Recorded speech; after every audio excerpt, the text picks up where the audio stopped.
3 promotions. 3 times passed over. And on the third one, in a conference room with 11 other people watching, Chad leaned back in his chair, smiled, and said the words that would end his career, though nobody in that room knew it yet. Must be nice being the diversity hire. Must make things so much easier for you. Nobody laughed. Nobody spoke. A few people looked down like the carpet had suddenly become fascinating. I just smiled, picked up my pen, and wrote down the exact time. 2:47 p.m. I had no idea yet why that timestamp would matter, or how many other timestamps I'd end up writing down over the following weeks. But I'd learned, over 2 long years at that company, that the moment something feels wrong in your gut is exactly the moment to stop reacting and start paying attention. So that's what I did. I closed my laptop, thanked everyone for their time like nothing had happened, and walked back to my desk like a man who had all the time in the world. I didn't. But Chad didn't know that yet either. Rewind 2 years. Marcus joined the engineering team off the strength of a portfolio that made senior staff sit up straighter in their chairs during his interview.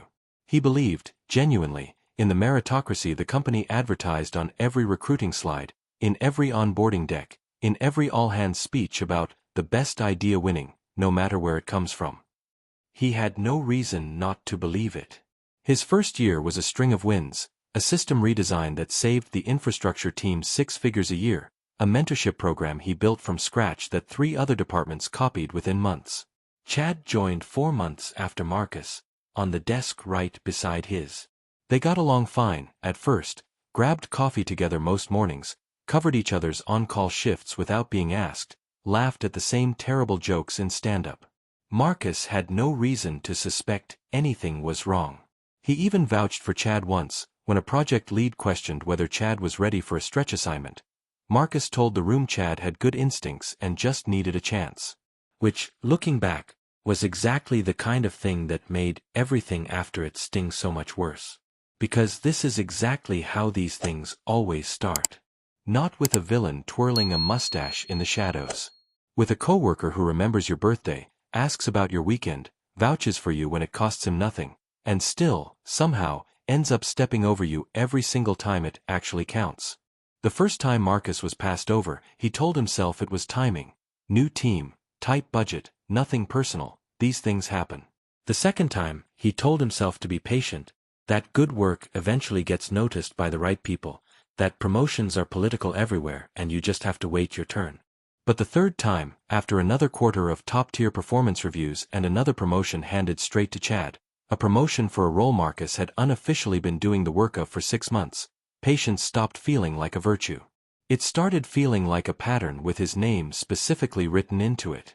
So Marcus did something he had never done in 6 years at that company. He opened a blank folder on his laptop, and he named it something boring on purpose. Just, notes, the kind of file name nobody looks at twice. Inside it, he started saving everything. Every review. Every meeting summary. Every email where a manager had said one thing out loud and something slightly different in writing. He started small, a screenshot here, a forwarded email there, the kind of quiet habit that felt almost paranoid at first, like he was keeping a diary nobody would ever read. Some nights he almost deleted the whole folder, told himself he was being dramatic, that everyone gets passed over sometimes and this was just what growing a career actually felt like. He kept it anyway. He had no plan yet for what he'd do with any of it. He just knew, for the first time in 2 years, that he needed proof of something real. What he didn't know yet was how deep it actually went. What Marcus didn't expect was that someone else had already noticed something strange, months before he'd opened a single folder. Priya, a friend from college who now worked 2 floors down in IT security, mentioned it over lunch one Tuesday, almost as a throwaway comment. HR's review system, she said, had flagged an unusual login pattern a while back, someone accessing employee files well outside their normal department, always late at night, always on a rotating schedule that looked designed to avoid attention. She hadn't thought much of it at the time. Flagged logins happened constantly, and 99 times out of 100 it was nothing. An IT contractor, a lazy audit script, somebody's forgotten test account. But when Marcus mentioned, carefully, almost testing the words out loud for the first time, that his own review scores never quite seemed to match what he remembered actually submitting to his manager. Priya went quiet in a way that made the whole restaurant feel smaller. "What days?" she asked, setting her fork down. "What time did your reviews usually go through?" Marcus didn't know yet. But sitting there across from her, he understood, for the first time, that this wasn't just about him anymore. It took another 11 days of quiet cross-checking, done carefully and off the record, before Priya sent Marcus a single message with 2 names attached, and 1 login ID shared between both of them. The first name was Chad's direct manager, the person who technically signed off on every performance review before it moved up the chain. That part made a grim kind of sense. The second name, Marcus didn't recognize at all. He had to scroll the company directory for a full minute just to place it. A vice president, 2 levels above Chad, sitting in an entirely different department, someone Chad had never once mentioned reporting to, collaborating with, or even meeting in passing at a company event. Someone who, it turned out, when Marcus finally looked closely enough at the directory photo, shared Chad's exact last name and, disturbingly, a fair bit of his smile. Marcus sat with that for a long time in the dark of his apartment before he opened his notes folder again that night. He scrolled back through 2 years of his own performance data, and now, knowing what to look for, the pattern jumped out at him in a way it never had before. Every single downward revision had landed within 48 hours of a promotion committee meeting, like clockwork, every single cycle. He wasn't looking for proof of ordinary favoritism anymore. He was looking for a family tree, hiding in plain sight inside an org chart nobody ever bothers to read closely. The VP, Chad's uncle as it turned out, confirmed a week later through a LinkedIn post congratulating my nephew on his last promotion, had no official role in engineering decisions. Nothing on paper connected him to a single review, a single committee vote, a single line in the promotion process the company loved to describe as rigorous and merit-based in every job posting. But paper trails only ever capture what people choose to write down. They don't capture what gets said in a hallway between meetings, or over golf on a Saturday, or in a quick word, dropped casually before a promotion committee ever sits down to vote. 3 separate review cycles. 3 times Marcus's actual submitted scores were quietly revised downward before they ever reached the committee that decided his fate, a fate he had spent 2 full years believing was simply out of his hands, the natural result of bad timing and tough competition. It was never out of his hands. It had a name now, a login ID, a family connection, and finally, thanks to a friend who happened to notice one strange flag, a paper trail of its very own. Here's the twist nobody saw coming, including Marcus, and including, for once, the audience watching this unfold from the outside. Priya's late-night cross-checking hadn't been quite as invisible as she'd assumed. The very same automated security system that first flagged the login pattern months earlier pinged IT again about unusual internal file access, except this time, it was Marcus's own activity that tripped the alert, not the VP's. Chad found out within 2 days. Not from Priya. Not from Marcus. From his uncle, who it turned out still had eyes on far more corners of that building than anyone in HR would have been comfortable admitting out loud. And Chad, once he understood what Marcus might be sitting on, did not wait around to find out how much he actually knew. He went on offense first, fast, and without warning. 3 days later, Marcus was called into HR, not for a promotion review this time, but to sit across from a formal complaint with his name on it. Chad had filed a report alleging that Marcus was improperly accessing confidential personnel files, a violation serious enough, under company policy, to mean immediate termination without severance. It didn't matter, in that first meeting, that Marcus's own file access had only ever traced back to his own record. It didn't matter that Priya's original security flag predated anything Marcus himself had ever done by several months. HR's process, by policy, required them to treat the complaint as credible until proven otherwise, which meant suspension pending review.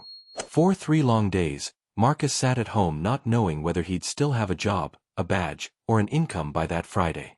He called his mother once, almost told her everything, and then said nothing at all because he didn't yet know how the story ended and he wasn't ready to make her worry over a chapter that might not even matter in the end. And for the first time since any of this started, sitting alone in his apartment at 2 in the afternoon on a weekday, he genuinely wondered whether digging for the truth had been the worst mistake of his career. But Marcus had spent 2 years learning exactly one lesson from all of this, and it was the only lesson that mattered now. Never rely on what people say happened. Rely on what the system actually remembers. When HR's investigator finally called him back in, he didn't argue, didn't raise his voice, didn't even try to explain himself first. He handed her 2 things instead. First, the time-stamped folder he'd quietly built over 2 years, laying out every discrepancy between the review scores he'd personally submitted and the ones that had actually reached the promotion committee. Second, a printout of Priya's original security flag, officially dated 4 full months before Marcus had ever once opened a file that wasn't his own. The investigator read through both in near silence for almost 10 full minutes, occasionally flipping back a page to check a date against another date. At one point she stopped entirely, looked up at Marcus, and asked why he'd started keeping records like this 2 full years before anyone had ever accused him of anything. He told her the truth. He hadn't known what he was building it for. He'd just known, somewhere underneath the politeness of every quarterly review, that something didn't add up, and that feeling had turned out to be worth trusting. The complaint against Marcus didn't just fall apart in that room. It became the very thread that, once pulled, started unraveling everything else underneath it. That single question, how many others, turned a 2-person internal complaint into a company-wide audit within 48 hours. What investigators found, once they finally knew exactly where to look, wasn't subtle at all. 3 of Marcus's review cycles, manipulated through the exact same login. And that same login's fingerprints on 2 other employees' files entirely, both from underrepresented backgrounds, both quietly passed over for promotions in ways nobody had ever thought to connect until this moment. Read together, in one report, on one afternoon, the pattern was impossible to explain away as coincidence or bad luck. One of the 2 other affected employees had left the company entirely 8 months earlier, quietly, believing she simply hadn't been good enough, a version of events that, until this audit, absolutely nobody had ever bothered to correct for her. The diversity hire comment Chad had thrown across a conference room hadn't been an insult born of simple ignorance, the way Marcus had first assumed. It had been a deflection, a way of making Marcus doubt his own competence just enough that he'd stopped looking too closely at the exact kind of manipulation that had been happening to him the entire time. The company didn't handle what came next quietly. At the following all-hands meeting, in front of every employee, HR announced a full review of promotion practices company-wide and outlined the specific violations in just enough detail that everyone who'd been sitting in that original conference room knew exactly who they meant, without a single name ever being said out loud. The VP resigned within the month, framed publicly as a personal decision. Chad was quietly moved to a different team entirely, stripped of the promotion he'd just received, and formally reprimanded for what HR's report called a retaliatory complaint filed in bad faith. And Marcus received the promotion that had rightfully been his for over a year, backdated pay included, the number larger than he'd expected.